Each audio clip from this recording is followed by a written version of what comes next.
Hola a todos. Pues nada, después de terminar de reparar esta máquina, pues hemos cambiado la toma de DIN 5 de casa por una de DIN 8 para que no se note estéticamente ninguna diferencia.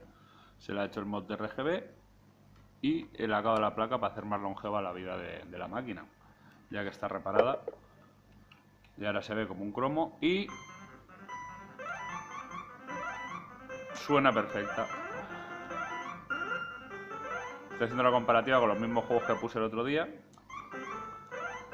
Y ahora ya la máquina, aparte de estar totalmente reparada, pues bueno, totalmente funcional. Vamos a hacer una prueba ahora con el CD-ROM.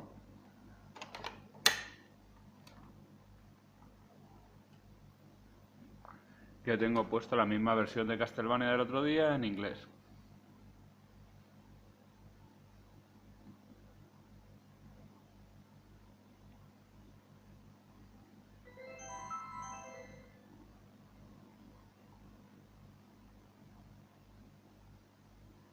Vor langer Zeit lebten die Menschen glücklich und zufrieden. Y como tenemos el chip bien, pues tenemos el sonido de la puerta como debe.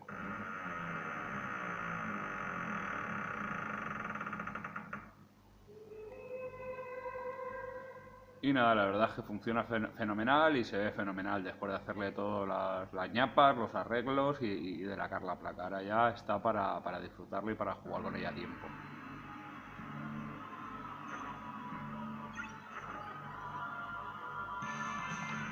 Suena de maravilla, que antes no sonaba nada.